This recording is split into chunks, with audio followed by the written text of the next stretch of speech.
sobre empresas familiares. A gente vai falar sobre as vantagens e também os desafios desse modelo de negócio. Para isso a gente recebe aqui no estúdio o Fábio Apolinário, que é analista técnico do Sebrae. Bom, e esse é um tema que tem muitos pontos importantes, né? Porque a maioria das empresas são empresas familiares, principalmente empresas de pequeno porte, né? Que é o nosso público principal. Fábio, fala um pouquinho primeiro sobre qual que é a estrutura normalmente dessa empresa que é chamada uma empresa familiar. A empresa familiar hoje no Brasil, ela representa 90% das empresas. Então, eu diria que quase todas, né?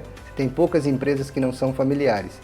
Mas normalmente ela é uma pessoa que empreende, que começa normalmente sozinho, e à medida que ela vai crescendo, aí esse primeiro fundador, ou às vezes os dois primeiros fundadores, começam a agregar o restante da família no negócio. Aí entra a esposa, filhos, tios, avós. Então, assim, a família vai se envolvendo no negócio à medida que o negócio vai crescendo. Normalmente é isso que acontece. Bom, e aí eu quero fazer uma pergunta já de cara para você, para a gente entender um pouquinho qual é o desafio número 1 de uma empresa que é composta por membros de uma mesma família. O principal desafio que eles enfrentam, de uma empresa familiar, é você separar o profissional, que é a empresa em si, o CNPJ, do CPF. Mas se você não separa o profissional do pessoal, aí você começa a levar problemas da empresa para o ambiente familiar, ou levar problemas familiares para o ambiente da empresa. Tem que estar muito claro, por quê? Para as pessoas não confundirem, né? Tem uma questão também, falando de... A gente está falando um pouco assim dos desafios, das dificuldades, né? Por exemplo, a pessoa, ela tem uma empresa ali, onde ela é sócio com o esposo ou a esposa, tem os filhos, e aí contratou, né, ali o cunhado e um primo. E aí, mas contratou como funcionário aqueles outros familiares. E aí aquele funcionário não está rendendo bem. Como é que fica essa questão? É mais difícil demitir, às vezes, um familiar? Como é que o gestor tem que lidar com isso para o bem da empresa? Quando a gente faz consultoria, a gente está conversando com o empresário, né, e está tirando esse tipo de dúvida, a gente sempre fala para ele, você nunca pode contratar uma pessoa que você não vai conseguir demitir depois. E quando se trata de uma empresa familiar, isso tem que estar muito claro. Tem que estar muito claro. Por quê? Porque no momento em que você, vou contratar um cunhado, vou contratar um filho...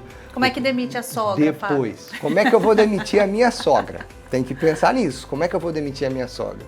Porque eu vou gerar um conflito familiar, dependendo da situação. Mas eu tenho que olhar isso de uma forma profissional. De deixar claro que isso aqui é um ambiente familiar, mas é um ambiente profissional.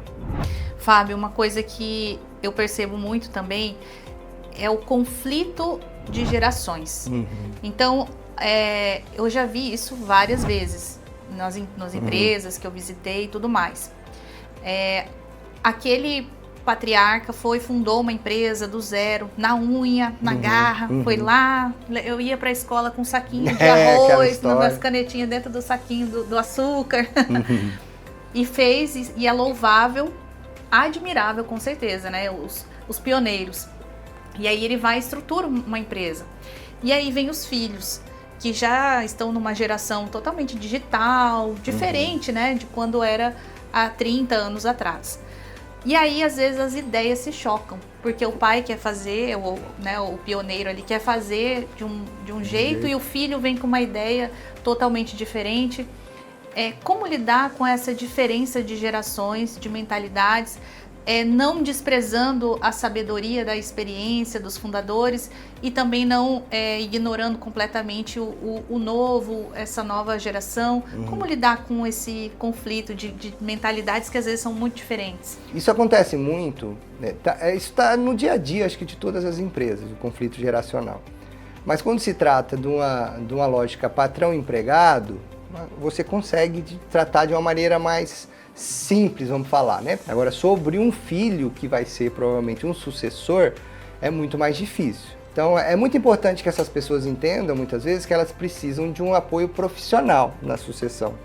Porque nenhum dos dois está errado e nenhum dos dois está 100% certo. E como são duas pessoas que estão envolvidas emocionalmente, aí se você coloca um terceiro, uma empresa, um profissional de fora, para poder administrar fica muito mais fácil. Tem bastante desafio para superar, né, Fábio? Tem. Mas é um assunto muito interessante que eu tenho certeza que todo empreendedor fica atento a esses pontos, com certeza já viveu alguns conflitos, mas é como você disse, quando tem várias pessoas, né, da mesma família trabalhando em unidade para que algo cresça, a chance daquilo prosperar é muito maior, né? Uhum. Eu agradeço você pelas suas informações, deixo o espaço aberto aqui para você voltar com outros assuntos, a gente explorar também mais esses temas e agradecendo mais uma vez a sua participação aqui no Negócio Sem Foco. Eu que agradeço, é sempre legal, é muito importante a gente falar sobre esse tema, né? É um tema que nos motiva também. E dizer para o empresário, para ele sempre lembrar que não necessariamente ele está sozinho, mesmo no ambiente familiar. Empreender em família é algo muito interessante e é algo que motiva muitas pessoas, mas que é importante também ele, quando precisar, buscar um apoio externo, e essa é a nossa função, né? A função do Sebrae é ajudar as empresas. Então, sempre que ele tiver qualquer tipo de necessidade em que ele achar que precisa de um apoio externo, a gente sempre sugere que ele nos procure e a gente está sempre à disposição para falar de empreendedorismo. Tá certo, então até a próxima. Tá, obrigado.